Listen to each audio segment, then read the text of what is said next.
Hello, welcome to day number 22 of the 30-day video challenge. I promise tomorrow will be a proper professional video, but today I've just been editing all day. So I was teaching a friend how to edit and use Premiere Pro, editing some of my previous video challenge days, and obviously yesterday we went to Porto, so that kind of put a spanner in the works. So, yeah, I guess today I will talk quickly about interviewing people and how to make sure you get a good performance from interviewees. Now, this sounds really easy, but as soon as you have a camera in the face, which is part of the reason we're doing this 30-day challenge, is like, it's easy just having an iPhone, but as soon as you have a professional camera in your face and there are people standing behind it looking at you, just waiting for you to screw up, or so it seems when you're behind the camera, when you're in front of the lens, words just do not come out of your mouth in proper English or in a logical sequence. It's really quite an interesting phenomenon, and yeah, it's definitely something you need to practice. But if you're in a stage where you're doing testimonials for your business or interviews of people for whatever, a documentary or whatever project that you're doing, it's quite important that you know how to calm people down and get a good performance out of them. So some of the tips that I can give are, this one's way too overused and it's been used on me when I was in front of the lens, and yeah, I realized how little it means when you're actually sitting in front of the lens.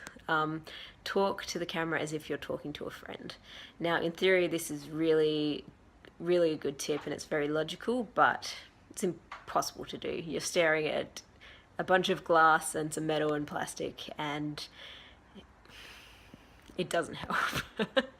But in terms of the way that they speak, so speak as if they're talking to a friend. They don't have to put on this professional front or just, yeah, make their performance really polished. It's okay to talk in their normal voice and continue with their normal mannerisms and stuff like that. Another big one is, I think I've mentioned this before in this challenge, but not stopping or being like, no, okay, stop, cut, I screwed up.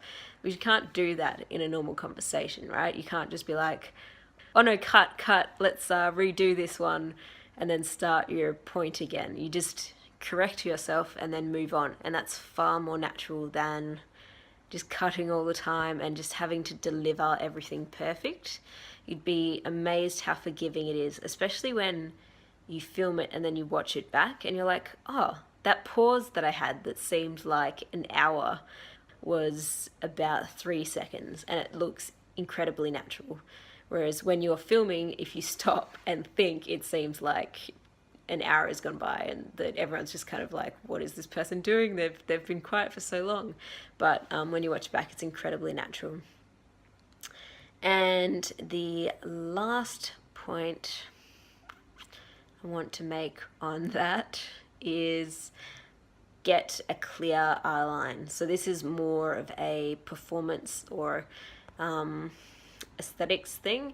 If someone is looking kind of, say, like this, which is, I'm looking at the camera here and then the stop button on my iPhone, and they're probably about that far away, but the difference you can really tell in the eye.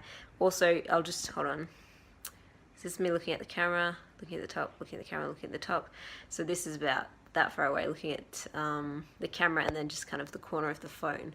It's such a tiny movement, but when you are on film and you see the videos, it is huge. Like, this little twitch of the eye is just insane, and it adds to kind of distrust when you're watching the interview because they've got shifty eyes, right? You're wondering why they have such shifty eyes.